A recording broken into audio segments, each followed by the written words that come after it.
Assalamualaikum warahmatullahi wabarakatuh.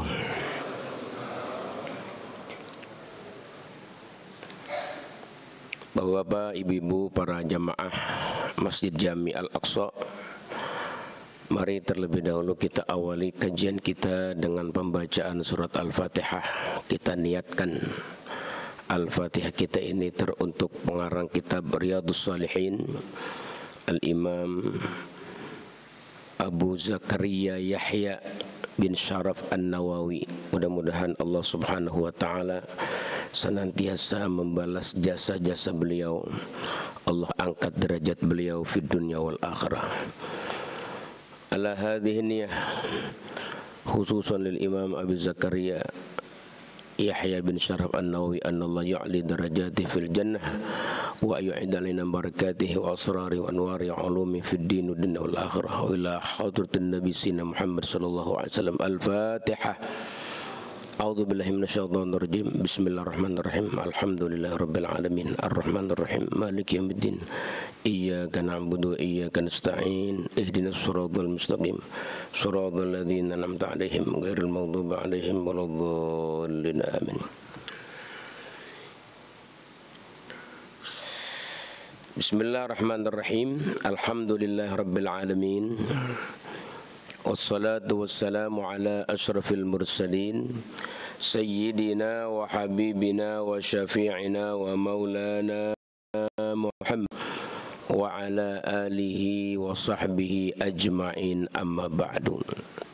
Bapak-bapak, ibu-ibu, para jamaah sekalian, mudah-mudahan pagi hari ini kita senantiasa terus-menerus mendapatkan keberkahan doa dari Nabi Muhammad SAW, yang Nabi kalau pagi hari berdoa untuk umatnya, Allahumma barik li ummati fi bukuriha, ya Allah berikanlah keberkahan kepada umatku di pagi harinya.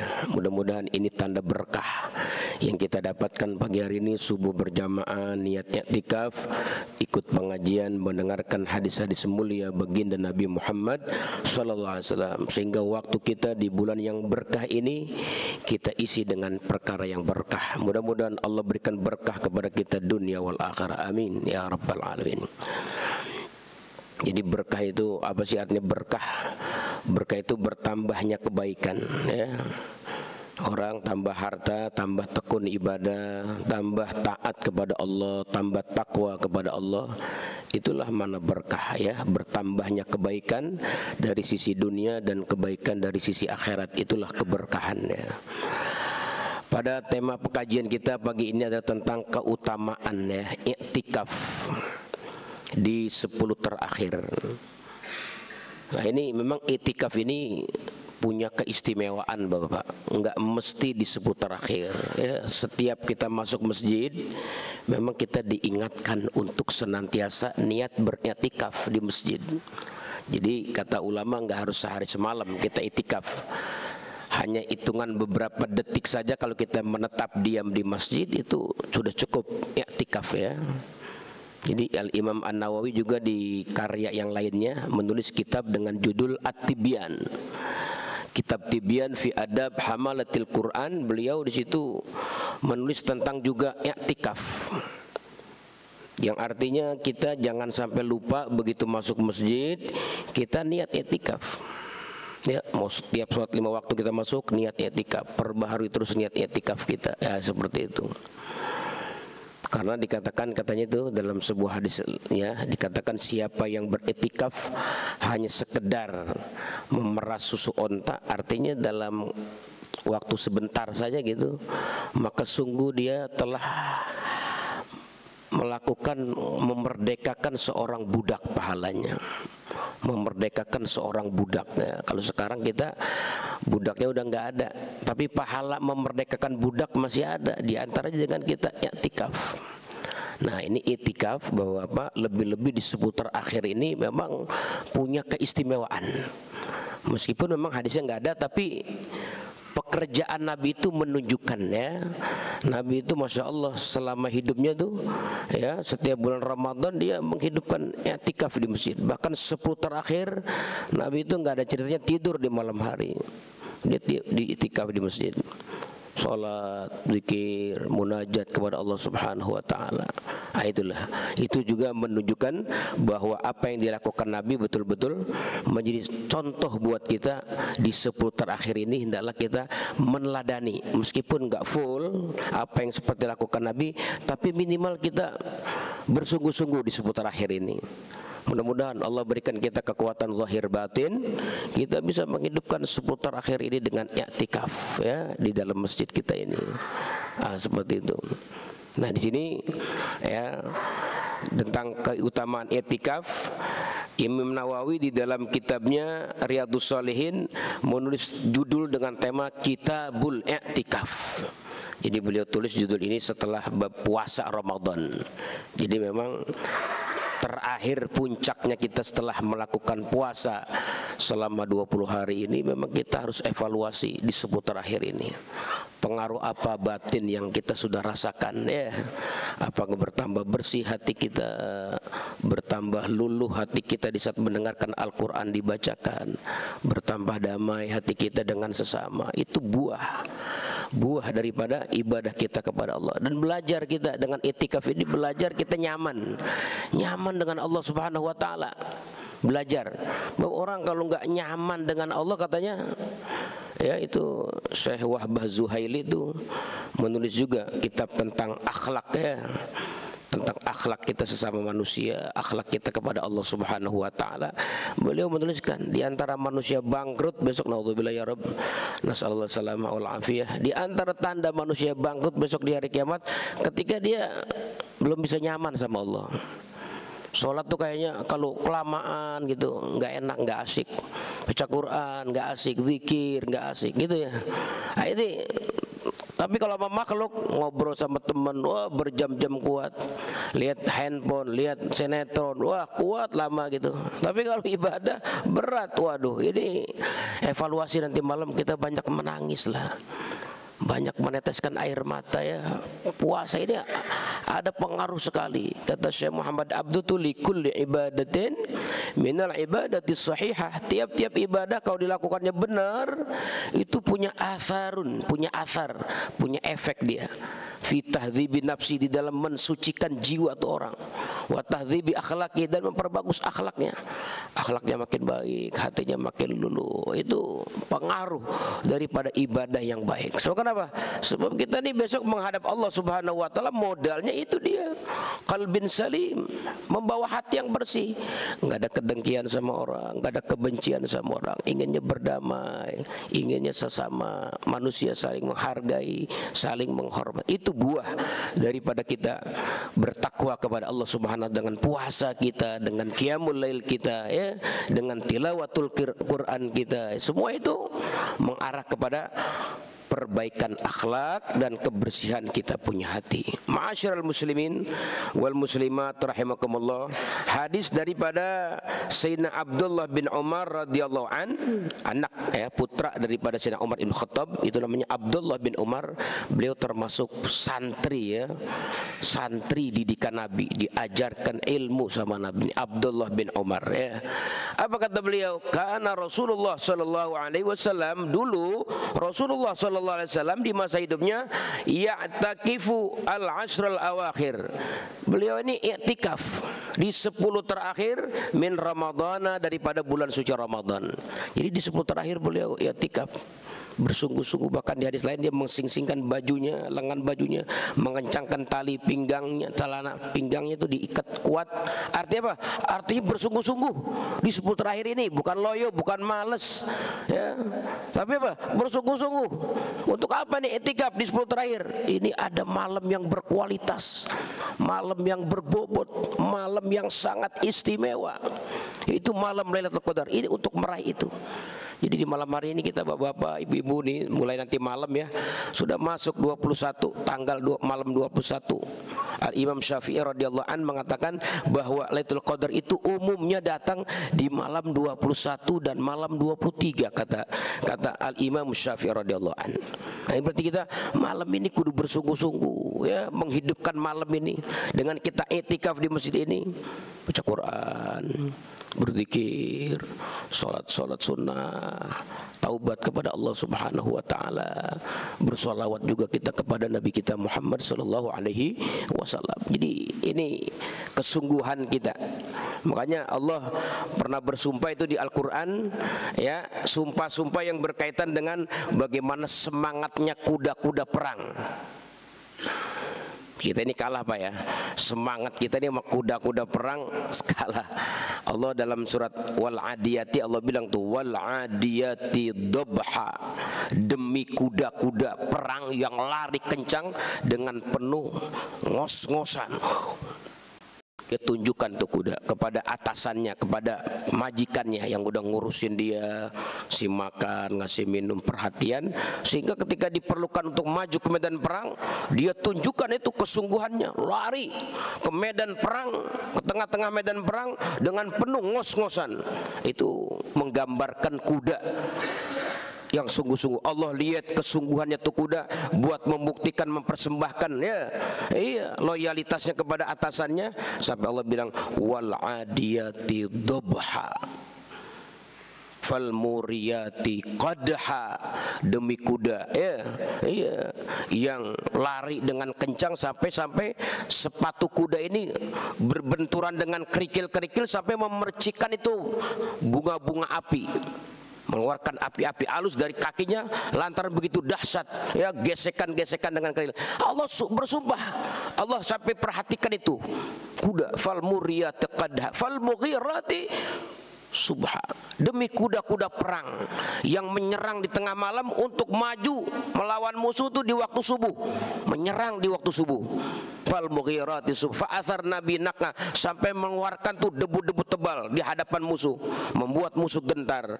Fawasatu nabihi jam'a, maka tiba-tiba di kuda udah ada di tengah-tengah pasukan musuh. Dia nggak pikirin nasibnya bakal kena sahabat samurai, kena tombak, kena panah, enggak. Yang penting dia udah menunjukkan kesetiaannya sama atasannya.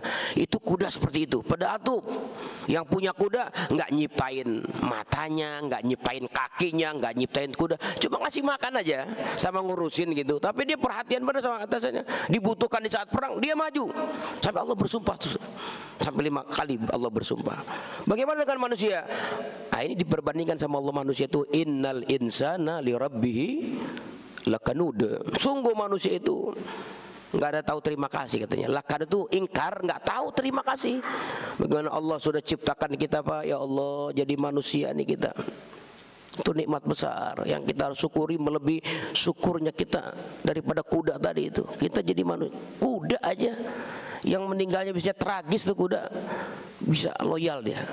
Gimana dengan kita? Innal insana rabbil lakanud. Manusia deh, aduh, banyak gak ada syukurnya, gak ada terima kasihnya. Udah dijadikan manusia, ya Allah, gak ada pernah bersyukur. Ngeluh aja ngeluh. Kita nih Pak, kalau lagi hari Idul Adha, coba Idul Adha. Idul Adha nih kalau di sini ada korban, coba kita saksikan korban itu bukan cuma sekedar tontonan tapi pelajaran juga. Kenapa? Ya Allah, saya ini kalau diciptakan sama Allah jadi kambing, gimana nasib saya?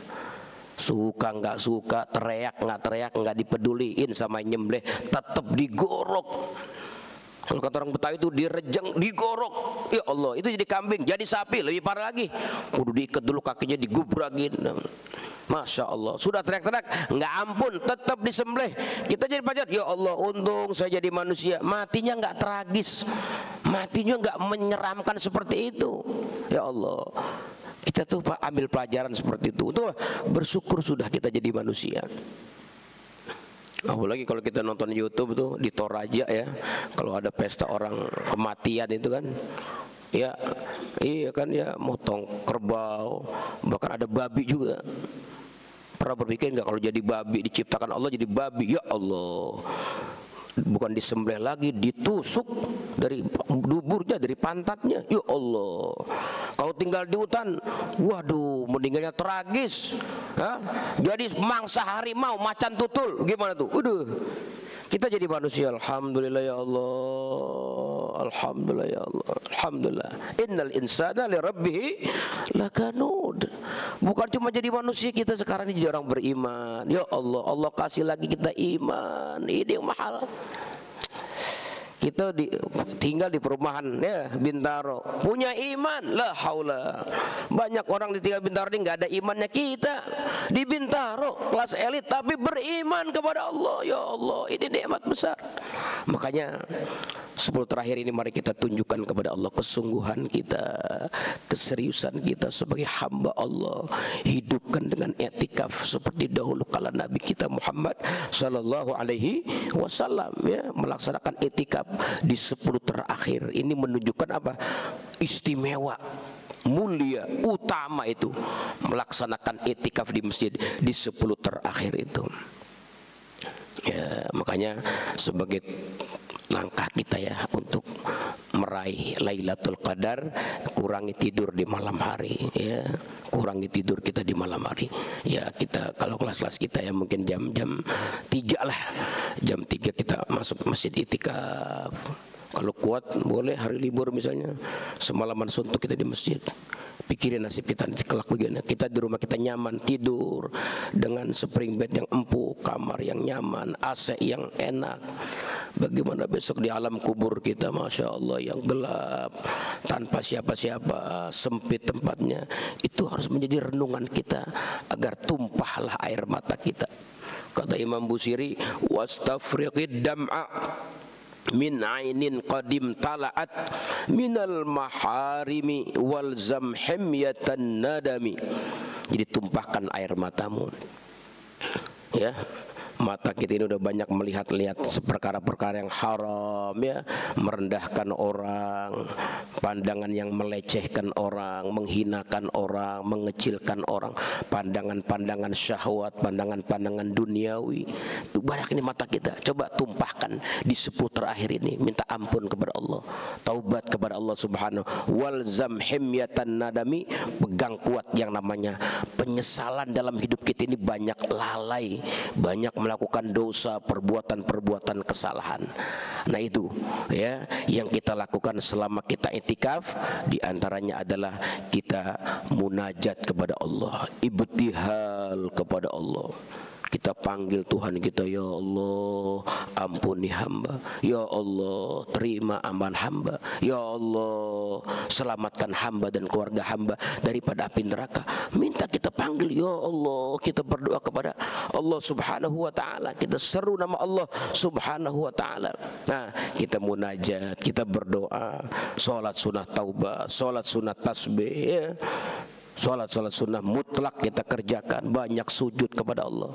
Ini bumi yang kita pakai sujud di masjid ini kelak di yaumil qiyamah menjadi saksi dia. Di yaumil qiyamah menjadi saksi kepada kita, memberikan pertolongan kepada kita, sujud kita kepada Allah Subhanahu wa ta'ala. Itu di antaranya ya, Bapak-bapak, hadis yang pertama dari Abdullah bin Umar, bagaimana Rasulullah sallallahu alaihi wasallam punya kesungguhan i'tikaf di 10 terakhir daripada bulan suci Ramadan. Karena memang puncaknya ya bulan Ramadan ada di 10 terakhir. Makanya kita ajak kembali keluarga kita, istri, anak, keluarga kita hidupkan malam-malam 10 terakhir ini di sepanjang malam kita dengan ibadah kepada Allah Subhanahu wa taala. Mudah-mudahan amal kita diterima Allah Subhanahu wa taala. Amin ya rabbal alamin. Di sini dari Sayyidina Aisyah, bahkan dari Sayyidina Aisyah dikatakan radhiyallahu an, beliau berkata, "Ana Nabi sallallahu alaihi wasallam kana ya'tikul asl awakhir." Dulu Nabi sallallahu alaihi wasallam i'tikaf di 10 terakhir min Ramadan, daripada bulan suci Ramadan, hatta tawaffahu, sampai Allah wafatkan beliau.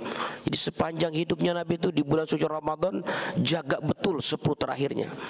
Beliau jarang tidur, masuk masjid udah ya diam di masjid, banyak ibadah kepada Allah Subhanahu wa taala sampai Allah wafatkan.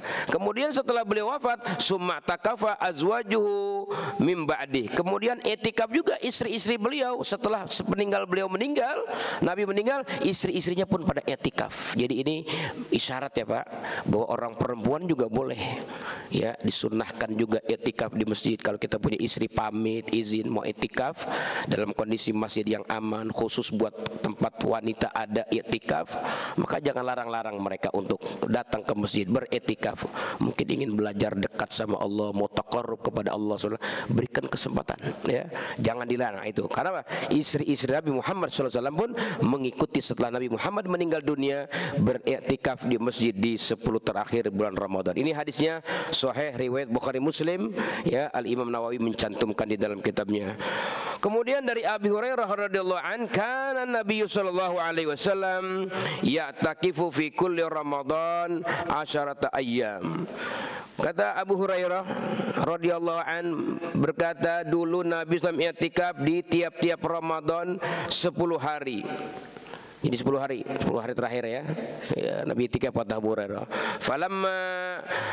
Falamma kana al-'am alladhi qubida fi i'takafa 20 yauman. Maka ketika ya di tahun yang mana Nabi Muhammad SAW meninggal dunia, maka Nabi Muhammad beriktikaf 20 hari. Jadi dari 10 pertama, 10 kedua dengan 10 terakhir ya. Nabi rasa-rasanya sudah mendekat dengan Allah Subhanahu wa taala, meninggal dunia gitu di tahun itu, maka Nabi meningkatkan ibadahnya kepada Allah Subhanahu wa taala.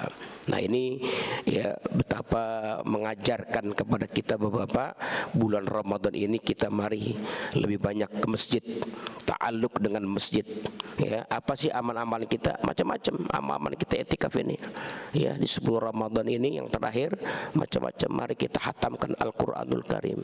Syahrul Ramadan alladzi unzila fihil Qur'an. Bulan Ramadan ini bulan diturunkannya Al-Qur'an, mari kita baca Al-Qur'an ya, bikin kajian khusus tafsir Al-Quran biar paham ya. Bulan Ramadan ada beberapa ayat atau beberapa surat yang kita hatamkan untuk kita pahami makna dan maksudnya Al-Quranul Karim. Seperti itu ya. Bulan Ramadan juga kita dianjurkan bulan berbagi. Karena Nabi SAW ajwadan nas ya. Nabi Muhammad adalah manusia paling dermawan di bulan suci Ramadan ya. Lebih dermawan lagi ketika Jibril turun menyampaikan Al-Quran, membaca Al-Quran, Nabi lebih dermawan lagi. Bahkan dekat dermawan Nabi mengalahkan angin yang berhembus. Kalau angin itu berhembus kencang gitu, Nabi begitu mengeluarkan hartanya, sedekahnya, infaknya, santunannya. Masya Allah, menjadi imam dalam segala kehidupan kita.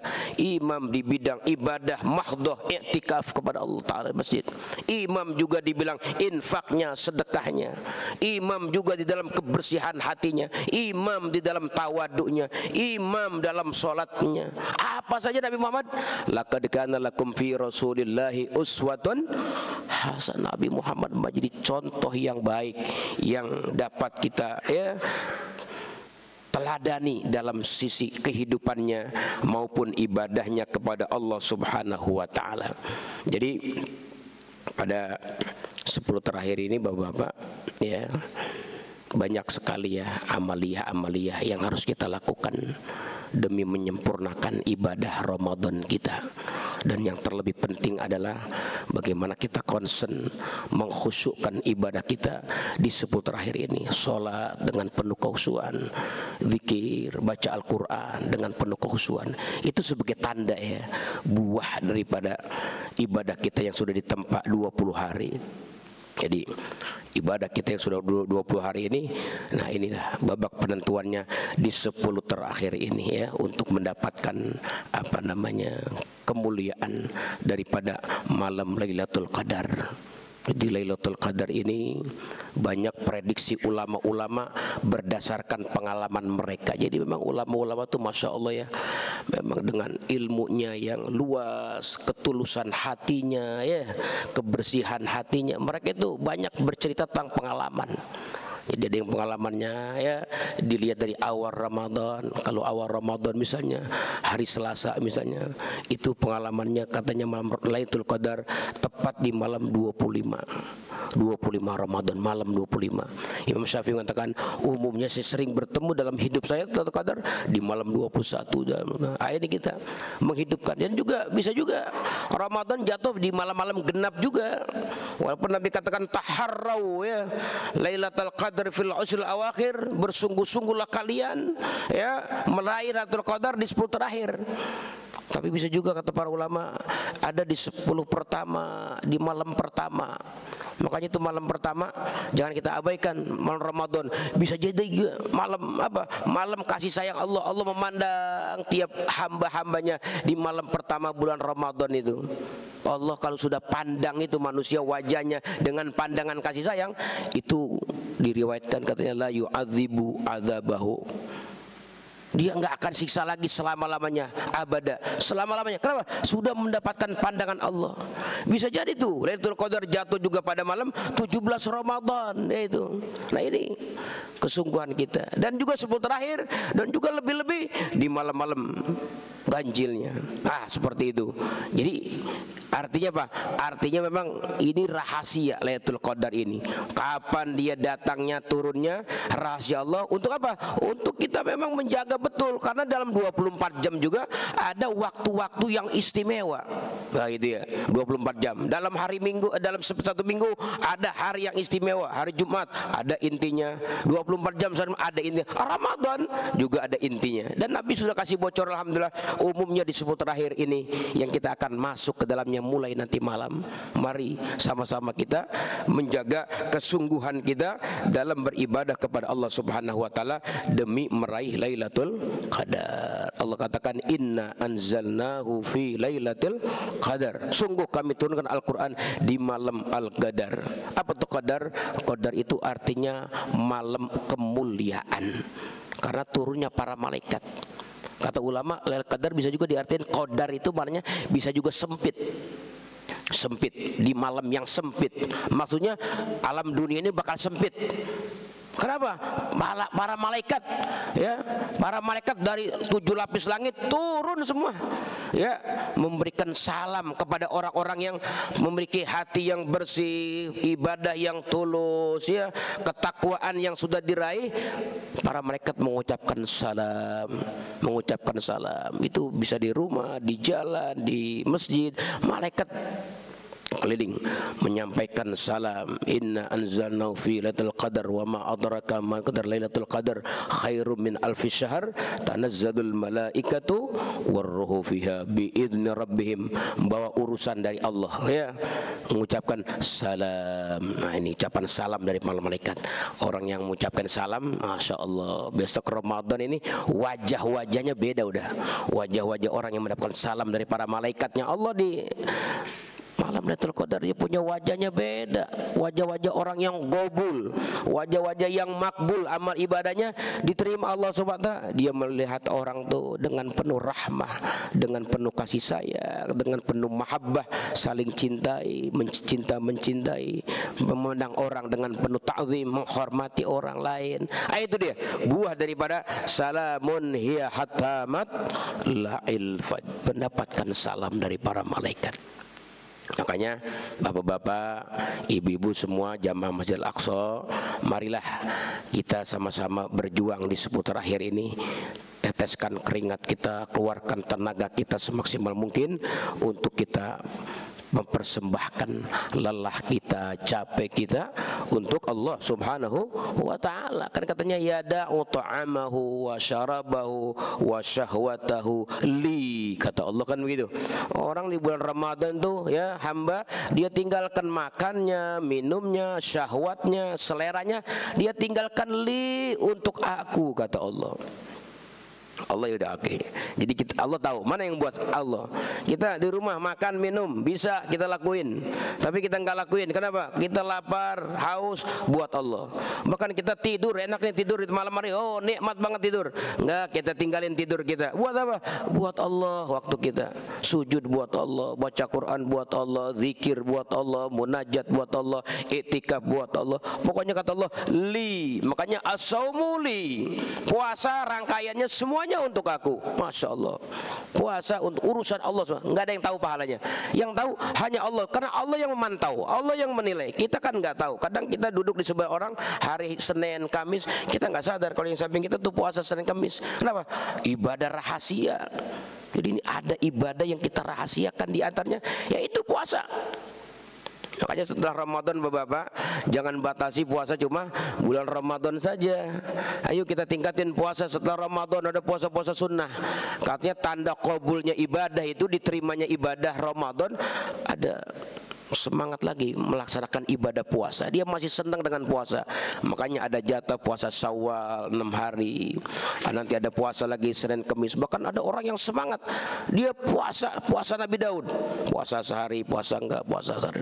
Puasa hari-hari istimewa, puasa bulan Muharram, ya, puasa Tasu'a, ya, tanggal 9 Zulhijjah, puasa Ayyamul Bid, hari-hari terang bulan 13, dia lanjutkan. Quran juga begitu, bukan cuma bulan Ramadan Qurannya, dia baca juga Quran, ya, siang malam di rumah dia berakrab dengan Al-Quranul Karim. Dengan masjid juga tetap dia bertahan akrab lagi, dididik sebulan dengan masjid, i'tikaf, ya, menghidupkan sholat berjamaah. Begitu habis Ramadan, total. Waduh, jangan-jangan mardud nih, jangan-jangan nggak diterima nih, kan begitu. Kenapa? Karena alamat qabul itu setelah diterimanya amal ibadah oleh Allah, dia ada keinginan lagi balik lagi kepada ibadah itu.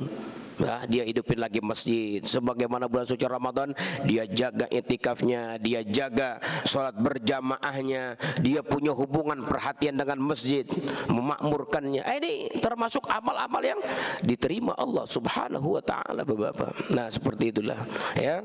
Ya, ada lagi apa lagi? Ya, Qur'annya tetap ada, ya. Itikafnya tetap ada, ya. Qiyamul lail ganti, tarawih enggak ada, qiyamul lail ada. Sholat witir, jangan tinggal di sholat witir. Kita udah harus berkesan dengan witir. Ini kadang-kadang witir bulan Ramadan aja, malam takbiran witirnya udah hilang. Wah, witirnya udah, nah, jangan malam tanggal 1 Syawal witirnya kerjain, meskipun cuma 3 rakaat witir, ya, enggak apa-apa. Kita hidupkan sholat witir kita, ya, untuk berharap apa? Agar ini sebuah tanda amal kita diterima Allah Subhanahu wa taala. Ahabbul a'mal ilallah, ya, iya, apa paling amalan yang paling afdol, paling dicinta Allah Subhanahu wa taala, itu amalan yang langgeng, sedikit tapi langgeng terus dia lakukan. Nah, itulah amalia-amalia Ramadan kita yang berbuah daripada diterima Allah Subhanahu wa taala. Ada semangat setelah Ramadan berangkat. Siapa orang yang menyembah Ramadan, Ramadan pergi, selesai udah, nyembahnya Ramadan aja. Tapi kalau nyembah Allah, Ramadan boleh berangkat, Allahnya tetap ada, Qur'annya ada, masjidnya ada, ya, infak sedekahnya tetap ada.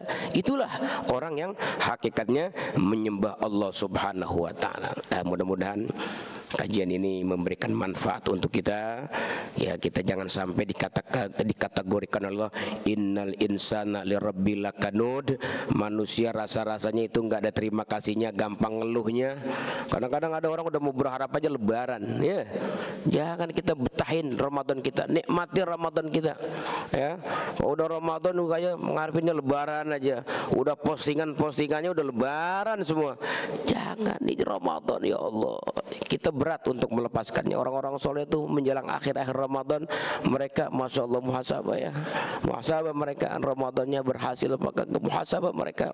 Makanya para salafus soleh itu kalau setelah Ramadan katanya 6 bulan dia berdoanya, padahal dia udah mujahadah ibadah, ya, tapi 6 bulan dia setelah Ramadan dia bilang Rabbana taqabbal minna sholatana siyam. 6 bulan, sampai 6 bulan minta. Padahal dia malam-malamnya dia jaga, siangnya terjaga kuatas puasanya. Tapi setelah Ramadan selesai, mereka berharap qabul, Rabbana taqabbal minna sholatana wa siyamana. Entar selesai 6 bulan kemudian dia berdoa lagi, ya Allah balighna Ramadan. 6 bulan, ya, kalau Nabi kan 3 bulan, Rajab, ya, balighna Rajab fi syahr Ramadan, ya Allah berkahkan balighna Ramadan, sampaikan usia kami di bulan Ramadan Nabi. Tapi para saleh 6 bulan sebelumnya mereka udah berdoa kepada. Kenapa? Begitu agung ternyata Ramadan di hadapan Rasulullah sallallahu alaihi wasallam. Nah, itu ya. Jadi baca, ya, Rabbana taqabbal minna. Bapak, apa yang kita baca di seputar akhir ini bulan Ramadan, Sayyidina Aisyah pernah bertanya, banyak-banyak membaca Allahumma innaka afuwun karim tuhibbul afwa fa'fu anna ya karim. Diulang-ulang, Allahumma innaka afuwun, diulang-ulang kita baca, ya. Artinya itu, ya Allah, Engkau Maha Pemaaf, suka memaafkan hamba-hambamu, ya Allah. Berapa banyak, Pak, perbuatan-perbuatan dosa kita tuh ya Allah. Allah mampu kalau Allah mau balas ya, tapi Allah tutupin. Bukan cuma tutupin, Allah maafin kadang-kadang. Allah maafin banyak sekali. Maka mari sama-sama kita memiliki jiwa-jiwa pemaaf ya. Iya, meneladani sifat Allah yang mulia, jiwa-jiwa pemaaf. Nanti datang Idul Fitri, mari kita saling memaafkan. Oh, jiwa pemaaf ini Masya Allah ya, luar biasa. Dikatakan fa'in afa wa aslaha fa ajruhu Allah. Orang yang hidupnya mau memaafkan orang, mau cinta damai dengan orang, itu pahalanya besar di hadapan Allah Subhanahu wa taala, itu ya. Makanya di seputar ini upayakan ya semaksimal mungkin kita ini pembersihan hati kita, pembersihan jiwa kita, memperbaiki akhlak kita dengan kita itikaf. Mari kita minta bantuan, minta pertolongan kepada Allah. La yahdi li ahsaniha illa anta. Ya Allah, enggak ada yang bisa memberikan petunjuk biar akhlak ini mulia selain daripada Engkau ya Allah. Wahdina li ahsanil akhlak. Ya Allah, arahkan hidup kami ini biar punya akhlak yang indah, meneladani akhlaknya Nabi Muhammad sallallahu alaihi wasallam, memiliki jiwa-jiwa pemaaf kita ya, banyak memaafkan. Makanya besok di hari kiamat tuh ada orang masuk surga padahal kesalahannya banyak juga dia, tapi kata Allah, udah kamu masuk surga. Diam, ya Rabb, banyak kesalahan saya. Iya, dulu kamu waktu di dunia banyak juga kamu memberikan maaf kepada hamba-hambaku. Sekarang aku kasih hadiah kepadamu, aku juga maafkan kesalahan-kesalahanmu. Sebagaimana kau suka memaafkan masa lalu orang lain terhadapmu, sekarang juga aku sudah melupakan masa lalumu di dunia denganku, aku maafkan sudah. Ini Pak, Masya Allah, jiwa-jiwa pemaaf ya, luar biasa ya, jiwa sifat-sifat mulianya Allah Subhanahu wa ta'ala yang harus kita teladani. Makanya banyak-banyak kita memuji kepada Allah dengan kita mengatakan berdoa, Allahumma innaka afuwun karim tuhibbul afwa fa'fu anna ya karim ya. Jadi untuk bapak-bapak, ibu-ibu ya, selain kita itikaf di masjid juga, kalau kita mau khusyuk lagi misalnya, rasa nyaman kita ada di rumah, boleh di tempat sholat kita di rumah kita, ibu-ibu itikaf di situ ya, mendekatkan diri taqarrub ke Allah di rumah boleh ya. Ya kalau kita mau lakukan juga, yang penting intinya malam-malam itu di seputar akhir ini kita hidupkan, kurangi ya tidur kita. Mari kita persembahkan waktu-waktu yang mulia ini, kita persembahkan untuk ibadah kita kepada Allah Subhanahu. Mudah-mudahan ada manfaatnya. Mungkin dari sini kita mau buka tanya jawab kepada bapak-bapak, ibu-ibu seputar i'tikaf ya, apa saja yang harus kita lakukan, persiapan itikaf, ada berapa syarat-syarat itikaf ya. Ya mungkin yang bertanya silakan. Dari saya cukup sekian, mudah-mudahan ada manfaatnya. Hadanallahu wa iyyakum ajma'in. Assalamualaikum warahmatullahi wabarakatuh. Bismillah. Ustaz, ini ada kasus menarik. Kebetulan kita ada yang lebih awal berpuasa, kemudian ada yang kemudian ikut dengan pengumuman pemerintah 1 hari kemudian. Nah, teman yang ikut dengan pengumuman pemerintah ini mulai dengan puasa tadi, kemudian melakukan perjalanan i'tikaf Ramadan. Nah, situasinya sekarang itu ada kemungkinan nanti pengumuman bisa jadi lebih awal di Saudi 1 hari. Jadi dia bingung gimana nih Ramadan ini bisa 28 hari jadinya gitu. Kira-kira gimana solusinya Ustaz? Terima kasih. Jadi Bapak yang dimaksud pertanyaannya adalah jumlah puasa gimana ya? Iya Pak, jumlah puasa yang mestinya minimum 29 jadi bisa jadi 28. Iya 28 ya betul. Ya, iya. Kalau kita dari sini misalnya ya, kita berangkat, kita puasa belakangan di sini ya, misalnya ikut pemerintah Saudi duluan ya. Iya. Begitu kita sampai di sana, Lebaran kita ikut negara sana ya. Jadi puasa 28 hari. Gimana, sedangkan kata Nabi bulan itu enggak kurang dari 29 dan 30. 29 30 29 30. Ini bagaimana?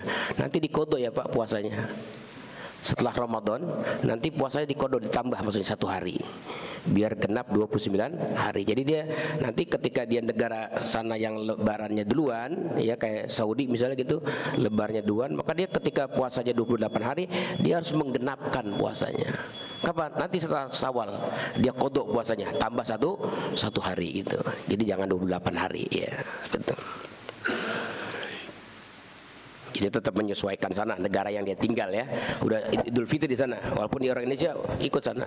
Tapi 28 hari gimana? Ya nanti digenapinnya setelah Syawal ya, tambah 1 hari. Ya. Ada di dalam kitab Fiqhus Siyam karya Dr. Hasan Hito ya. Itu dijelaskan tentang itu, menambah puasa 1 hari setelah Syawal ya. Assalamualaikum Pak Ustadz. Waalaikumsalam. Mau tanya masalah masih seputar itikaf. Tadi Pak Ustadz bilang kalau itikaf di rumah boleh. Itu Pak Ustadz ya. Nah, jadi mengenai malam Lailatul Qadar, banyak beberapa penceramah menganjurkan agar di masjid, karena di masjid itu adalah rumah Allah. Pertanyaannya adalah, apakah kita pada saat kita di rumah bisa mendapatkan malam keutamaan? Satu. Yang kedua, mengenai itikaf, mungkin apa yang bagus dibaca selain membaca Al-Quran, zikir? Kalau tidur itu gimana ya Pak Ustadz? Apakah itu diperbolehkan atau tidak atau gimana? Mungkin itu aja Pak Ustadz, terima kasih. Assalamualaikum warahmatullahi wabarakatuh. Waalaikumsalam warahmatullahi. Iya. Jadi karena memang malam Lailatul Qadar itu malam tanazzalul malaikatu warruhu fiha, Bapak-bapak ya. Jadi malaikat itu menyebar ke seantero dunia ini tanpa batas ya. Bisa juga dia di jalan, kita lagi naik motor nih ya, lagi punya keperluan hajat juga kita untuk keluarga dan lain sebagainya. Bisa juga malaikat ngucapin salam di jalan, kita sedang di mobil, di motor, bahkan kita sedang tidur di malam hari juga malaikat dari luar bilang assalamualaikum, karena puasanya bagus ya, ibadahnya bagus. Pas jadwal istirahat aja dia tidur, pas malaikat datang salam juga malaikat, assalamualaikum, dapat. Jadi enggak yang terkhusus hanya di masjid, dia beriktikaf, dia sedang taqarrub, dia ibadah kepada Allah, enggak ya. Rahmat Allah wasi', luas sekali. Allah berikan mereka yang sudah banyak ya, memberikan waktunya buat Ramadan. Saat-saat dia sedang istirahat lelah pun malaikat ucapkan itu salamun ya, mengucapkan salam kepada mereka yang sedang tidur di rumah sekalipun, yang iktikaf di rumah sekalipun ya. Ya pokoknya yang artinya jangan sedang dalam keadaan lalai, tapi tidurnya itulah. Makanya kita dalam Islam ini Pak, supaya tidur kita pun menilaikan ibadah, itu kan ada tertibnya tidur kita ikut cara Nabi. Sebelum tidur kita wudu ya, sebelum kita tidur kita berdoa, sebelum kita tidur kita bertaubat kepada Allah. Sebelum tidur bersihkan hati kita, jangan ada dendam kepada siapapun juga. Tidur. Nah, orang yang seperti ini tidurnya mengikuti tuntunan Nabi, bimbingan Nabi dalam tidurnya, meskipun di malam atau dia sedang tertidur, malaikat pun kata ulama mengucapkan salam yang sama seperti orang yang ada di masjid, orang yang sedang iktikaf berzikir di rumah, yang sedang membaca Al-Quran, seperti itu. Nah, sekarang apa saja yang kita lakukan di masjid, apa di malam-malam subuh terakhir ini selain daripada membaca Quran? Pak, banyak ya amalia, nggak hanya di melulu di masjid. Coba kita silaturahim di 10 terakhir ini. Ada mungkin saudara kita yang kita tinggalkan selama ini, kita kurang silaturahmi, kurang komunikasi. Coba kita berdamai, silaturahmi, nggak usah nunggu lebaran. Ini kita kalau punya amalan afdol, amalan silaturahmi, kita sambung manusia ya, kita silaturahmi kepada saudara kita, kerabat kita, itu termasuk ya. Nah, seperti kita bermuamalah kita ya, dengan niat membantu orang punya keperluan lebaran, kita dagang itu, kita jualan itu, itu juga sama termasuk. Jadi hanya tidaknya Quran, berdoa, sholat sunnah, tidak, tapi juga bisa silaturahmi. Atau kita bulan sebut terakhir ini kita ngadakan buka bersama di rumah kita, undang anak-anak yatim, orang miskin, makan bareng di rumah kita. Wah, rumah yang berkah adalah rumah yang pernah dimasukin anak yatim, rumah yang ada orang miskin yang ikut makan bareng, bukber bersama kita. Boleh kita lakukan itu juga, termasuk nilai taqarrub kita kepada Allah ya. Iya. Rumah rumah yang sial katanya kan rumah yang nggak ada anak yatimnya, rumah yang nggak kedatangan orang miskin, rumah yang nggak kedatangan tamu itu ya. Nah makanya kita jadikan rumah kita ini buka pintu buat mereka, kita undang. Katanya siapa orang yang memberikan makanan berbuka kepada orang yang berpuasa, maka pahalanya ya, pahalanya sama seperti orang yang melakukan puasa itu. Kita undang orang-orang yang berkualitas puasanya baik, orang-orang soleh, ahlu taqwa datang ke rumah kita, bukber di rumah kita bersama, anak-anak yatim, orang miskin barang. Bisa itu kita lakukan juga di 10 terakhir ya. Iya, makanya itu amalan-amalan ya, amal-amal yang berhubungan langsung kepada Allah ya, ataupun berhubungan kepada sesama manusia ya. Kita mengadakan acara-acara santunan yatim, mengadakan acara-acara memberikan THR lebaran buat ya warga-warga yang lemah, yang miskin, itu juga termasuk amalia yang sangat dianjurkan di bulan Ramadan, di lebih-lebih di 10 terakhir. Jadi kita punya uang nih, kalau bisa di 10 terakhir uang kita jangan nyetok di Ramadan ya. Ya kita keluarin. Nyetoknya udah kemarin. Nah, datang Ramadan ayo kita keluarin. Kenapa? Biar Allah yang udah dermawan sama kita, kita juga dermawan. Biar Allah tambah dermawan kepada kita semua. Itu diantaranya amaliyah ya. Kita ziarah ya ke makamnya orang-orang tua kita, termasuk amalan 10 terakhir dianjurkan juga. Pokoknya taqarrub apa saja, tidak terbatas kita itikaf di masjid, baca Quran, sholat, banyak ya amalan-amalan yang lain ya, seperti itu Pak. Ya silakan.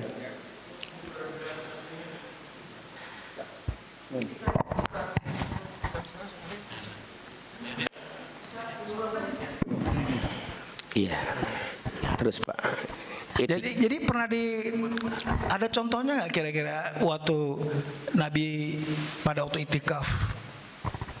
Iya, jadi Bapak-bapak, hukum asal ya, hukum asal itikaf itu adalah memang syaratnya harus di masjid. Harus di masjid syaratnya ya, hukum asalnya tuh masjid yang dipakai Jumat itu, hukum asalnya seperti itu.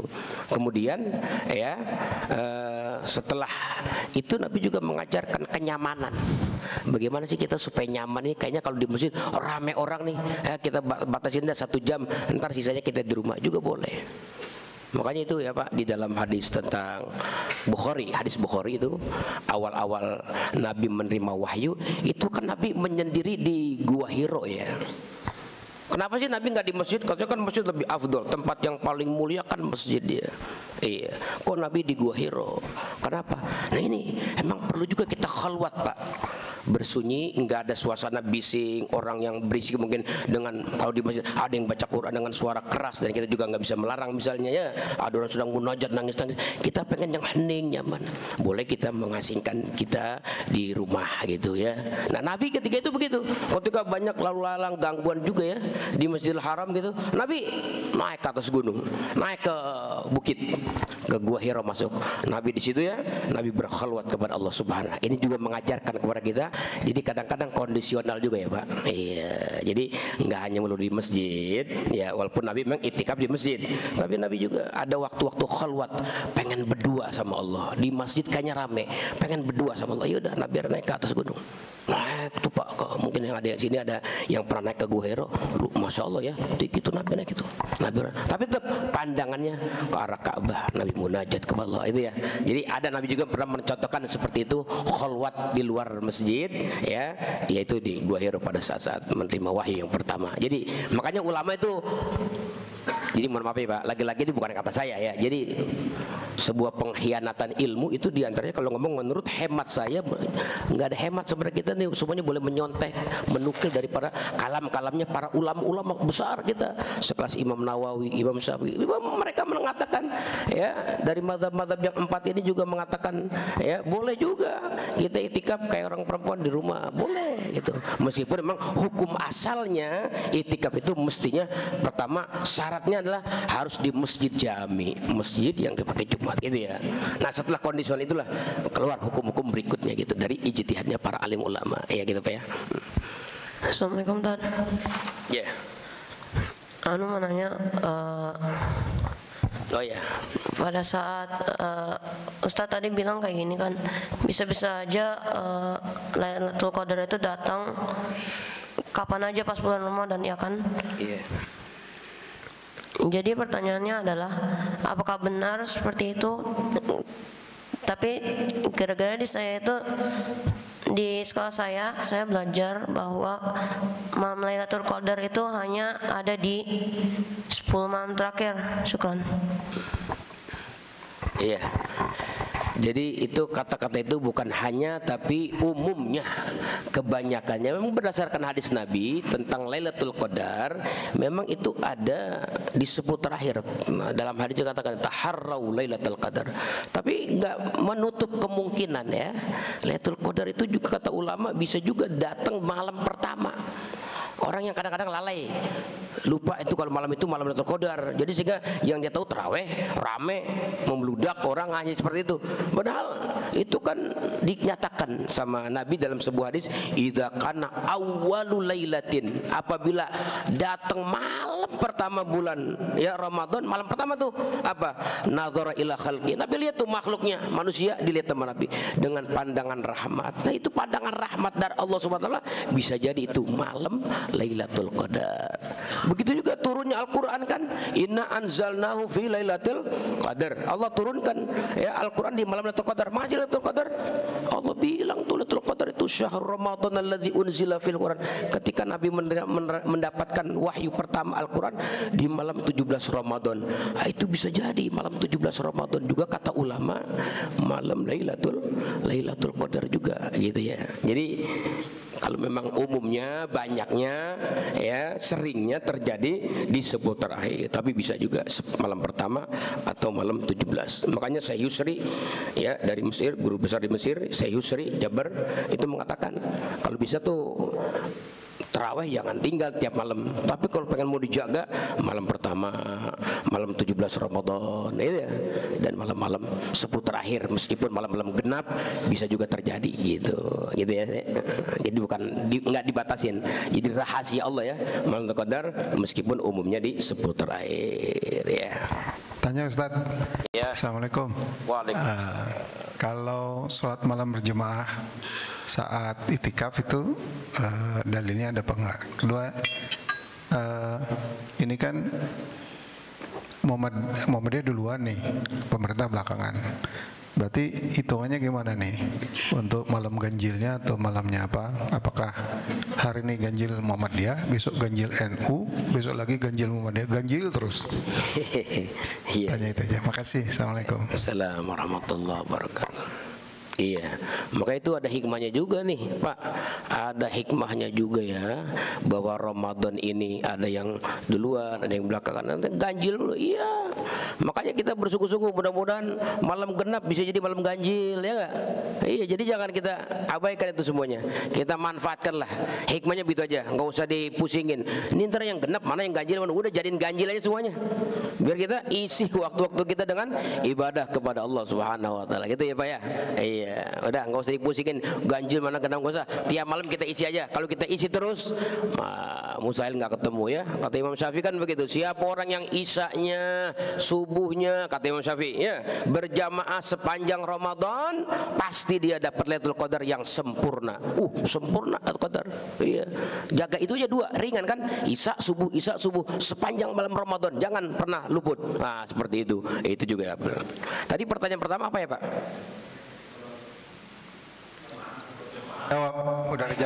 Udah kejawab sekalian. Udah ya. Sholat malam berjemaah. Oh, sholat malam berjamaah. Iya. Kenapa tuh? Kalau dalilnya apa? Kalau semuanya kita setelah tarawih, setelah berjemaah kan? Oh iya. Kemudian sholat berjemaah lagi. Oh, iya. Jam 2 atau jam 1. Iya. Oh iya. Oh gitu.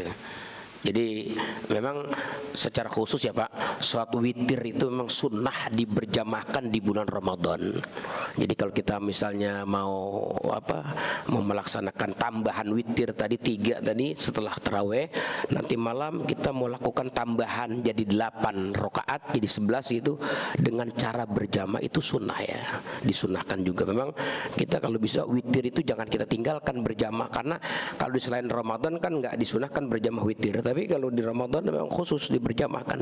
Nah, termasuk itu juga tambahannya ya. Kalau mau tambahan witir itu boleh ya. Sunnah bukan boleh, sunnah juga diberjamaahkan juga ya. Iya, silakan.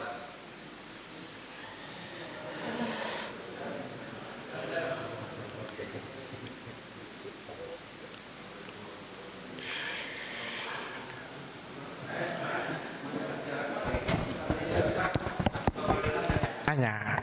Assalamualaikum warahmatullahi wabarakatuh. Assalamualaikum warahmatullahi wabarakatuh. Jadi ini sebenarnya pertanyaannya kan dari tadi apa informasinya mendapatkan salam dari malaikat tadi Tat ya.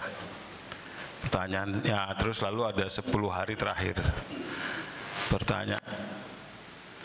Pertanyaannya apakah dalam 10 hari terakhir itu kita mendapat salam, kemudian dalam 10 hari terakhir itu berapa kali yang pernah diinformasikan gitu, yang pernah terdengar? Karena begini, ini kan kita mengejar istilahnya ya, mungkin hari ini dapat, besok dapat lagi, terus rasanya seperti apa? Jadi 3 pertanyaan itu. Makasih. Assalamualaikum warahmatullahi wabarakatuh. Jadi salam itu maksudnya pas malaikat turun ya, pas tanazzalul malaikat itu warruhu fiha, itu maksudnya ucapan salam dari malaikat.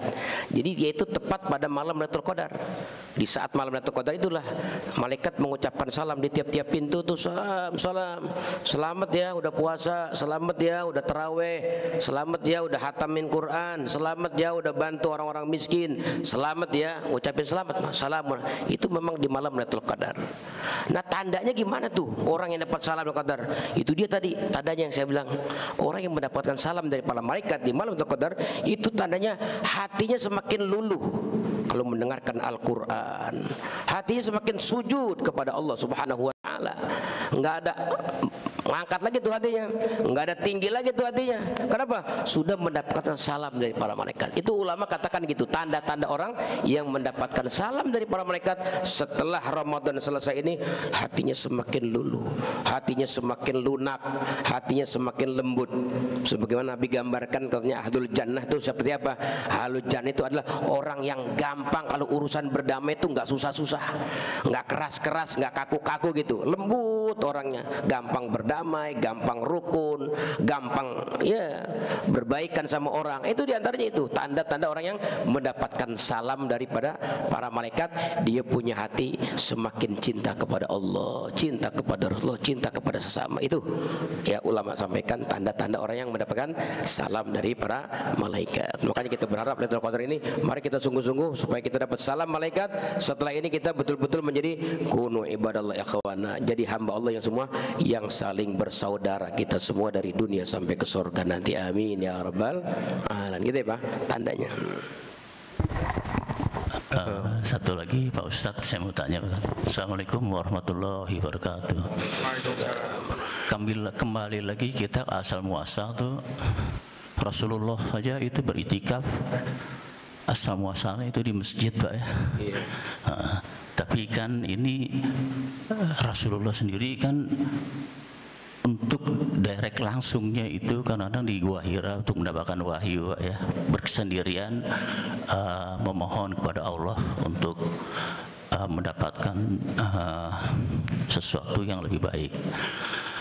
Nah kebetulan nih kita ada di Mekah nih Pak ya, contohnya kita beritikaf tuh di masjid Pak, tapi kebanyakan orang kita ini dengan gayanya, dengan sombongnya kadang-kadang yuk kita ke Gua Hira, yuk ikut-ikut Rasulullah gitu di suatu hari. Pada saat itu mereka mohon maaf kepleset gitu Pak ya, keselio ada musibah. Apakah itu harus begitu gitu Pak? Kan nggak usah ikut-ikutan yang begitu di Gua Hira gitu. Pertanyaannya, kesempatan itu kenapa nggak dilakukan di masjid atau di rumah gitu? Apa mereka menganggap itu suatu mumpung di sana gitu? Terima kasih. Assalamualaikum warahmatullahi wabarakatuh. Iya, memang Pak kita ini manusia biasa ya. Allah juga tahu kalau kita ibadah cuma satu macam, itu kadang-kadang kita jenuh. Sholat aja, makanya bikin. Nah, dari sholat ada baca Quran jenuh, ada doa, baca doa ada zikir. Jadi itu buat menghilangkan kejenuhan Allah bikin macam-macam ragam ibadah, gitu. Sama ya, ibadah juga gitu. Kalau tempatnya itu aja kadang-kadang bosan. Ini kita tarawih pengen keliling, gimana? Bener nggak? Kalau di Al-Aqsa terus kita kayaknya suntuk, pengen pindah ke mana? Ke Istiqlal, pindah ke Kuba, boleh nggak apa-apa? Ya, untuk menghilangkan kejenuhan itu supaya kita tiap malam bisa tarawih terus, gitu ya. Agama nggak melarang, memperbolehkan. Itu gambaran seperti itu. Gimana tuh orang kalau kalau kita sedang umroh ya nggak ke Mekah, ke Masjidil Haram kita umroh, kenapa kita seputar ini nggak di masjid aja sih? Malah kita ikut-ikutan orang ke, ya kondisional aja. Jadi gini. Jadi di mana kita itikaf di masjid, udah penat, jenuh, jangan sampai kita kesel nih sama Tuhan, kelamaan ibadah di dalam masjid, jenuh, kesel nggak nyaman juga misalnya gitu, ya boleh lah, refreshing naik ke atas, ya. Tapi tujuannya apa? Tujuannya kita ya mau ya berdoa di situ, di tempat yang berkah. Ya, di tempat yang berkah. Nabi dulu menerima wahyu Al-Quran pertama di Gua Hira. Kita naik itu, capek, lelah, nggak apa-apa. Kenapa? Karena kita ada tujuan maksud, pengen berdoa di tempat yang dulu Nabi bersejarah menerima wahyu. Apa boleh begitu? Datengin tempat-tempat begitu? Wah, Nabi kan udah contohin waktu Isra Mi'raj. Nabi ketika Isra Mi'raj, Pak, dulu mengunjungi tempat Bukit Tursina. Ya, bukit yang pernah Nabi Musa mendapatkan wahyu Allah, disuruh mampir sama Jibril. Ya Muhammad, inzil hahuna fasalli wad'ulah. Ya, kamu mampir di sini singgah dulu, sholat di situ 2 rakaat, kamu munajat kepada Allah. Kenapa? Ini Bukit Tursina, tempat berkah yang Nabi Musa dulu pernah menerima. Nah, jadi kita napak tilas. Kalau Nabi saja nyamperin tempat-tempat yang berkah, tempat-tempat bersejarah, tempat wahyu turun, padahal itu Nabi Musa, pangkatnya kan jauh dengan Nabi kita Nabi Muhammad SAW. Ya, nah, bagaimana kita umatnya yang pengen tahu tempat sejarah turunnya Al-Quran di Gua Hira itu? Dengan tujuan apa? Kita mau ya berdoa di situ. Kita mau munajat di situ. Kenapa? Tempat berkah itu, Pak, menjadi sebab doa mustajab. Maka di surat Al-Imran tuh diceritakan ya. Di surat Al-Imran diceritakan tuh, tempat itu pengaruh doa mustajab. Tempat orang-orang soleh. Siapa contohnya? Nabi Nabi Zakaria.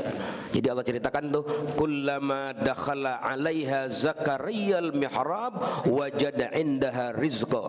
Tiap kali, artinya tiap kali itu sering kali Nabi Zakaria masuk ke mihrab, kamar khususnya Sayyidah Maryam ya. Itu wajada 'indaha rizqa. Dia dapetin di situ makanan yang unik, yang kagak ada di dunia, makanan ada di kamarnya Siti Maryam. Kalau berkata ini Nabi Zakaria, anna laki hadza ya Maryam, Maryam anna laki hadza. Hei Maryam, ini makanan unik banget ini. Mantap banget, dari mana ini? Siti Maryam bilang, qalat huwa min indillah. Ini makanan langsung dari Allah. Langsung dari Allah. Iya. Apa Allah bilang di situ? Hunalika da'a Zakaria. Di tempat itu Nabi Zakaria berdoa. Di tempat apa? Di tempat Siti Maryam. Kenapa? Ada yang unik ini, makanan surga datang ke kamar ini. Buat ini kamar istimewa. Tempat beliau ini istimewa. Udah, saya mau berdoa aja. Padahal Nabi itu doanya mustajab di mana juga. Tapi ini mengajarkan kepada bahwa tempat-tempat orang soleh itu mengandung keberkahan. Makanya yang pada naik ke Gua Hira itu jaga niat. Niatnya apa? Mau berdoa di tempat napak tilas yang Nabi pernah menerima Al-Quran.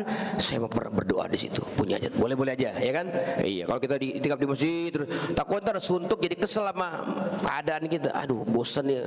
Pengen paling keluar malah ke restoran makan, ya gak? Iya kan gitu. Iya misalnya makan, ya selesai makan nggak apa-apa ya, ke atas kita datang ke Gua Hira, boleh, nggak ada larangan ya. Bahkan itu kalau kita mau meladani Nabi mengunjungi tempat-tempat berkah di saat Isra Mi'raj, kita juga pengen mengambil keberkahan di tempat manusia yang paling berkah, Nabi Muhammad SAW. Boleh-boleh aja ya Pak. Iya. Cuma tadi hati-hati jangan sampai kesel, pelan-pelan aja ya. Iya, gitu kan. Ustaz, iya. Nanya lagi Ustaz. Silakan. Sebelah sini Ustaz. Oh ya, silakan.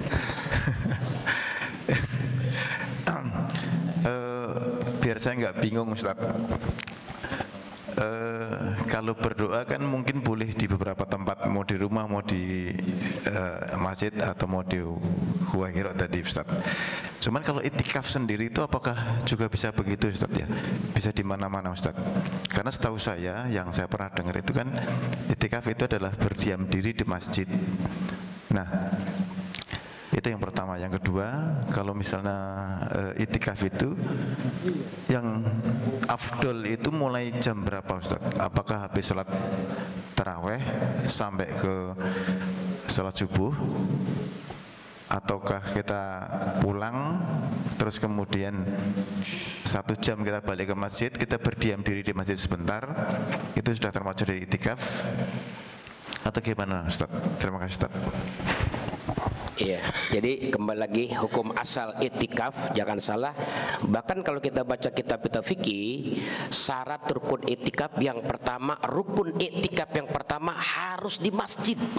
Itu yang pertama.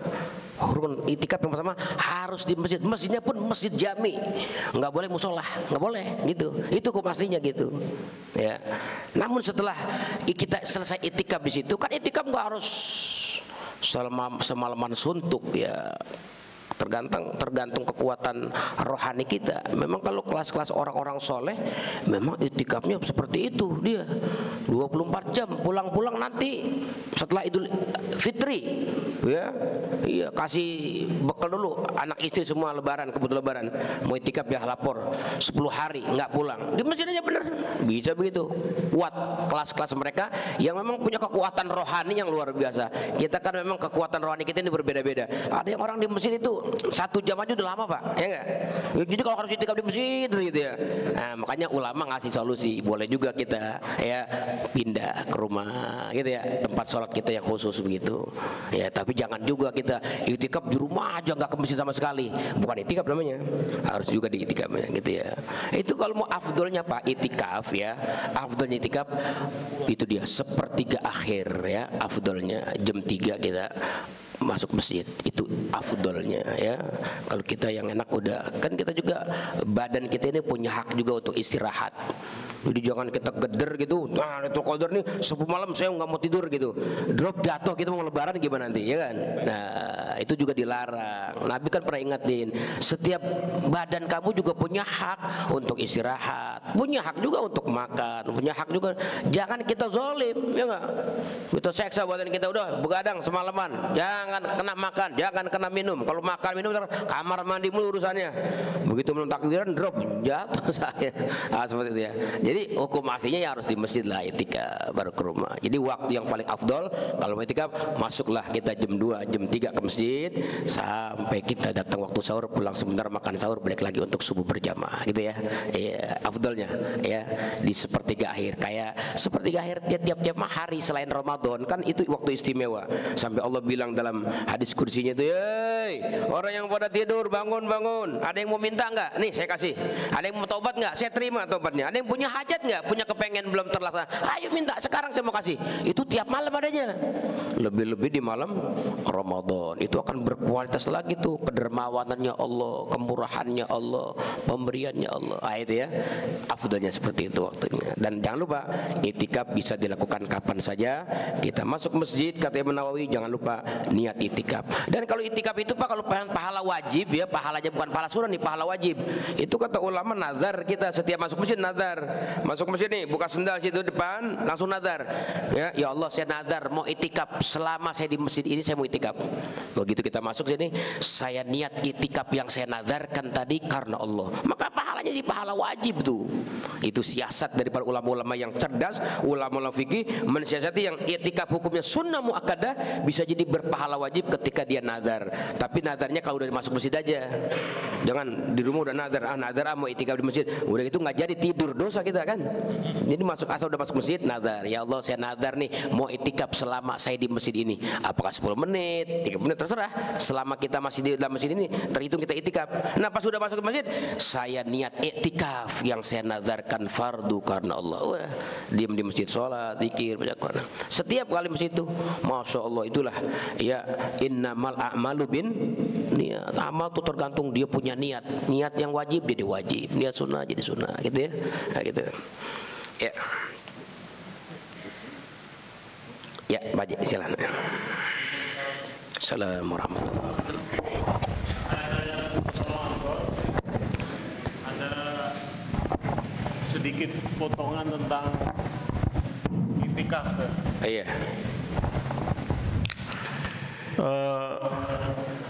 Wala tubashiruhunna wa antum akifuna fil masajid. Iya.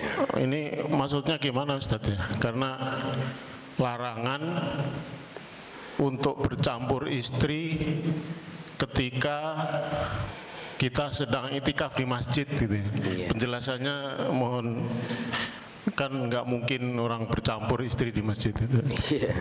Makasih itu. Pak Haji kalau baca terjemah begitu bahaya Pak Haji. Ya, makanya Pak Quraisy Shihab itu tegas, dia nggak setuju tuh.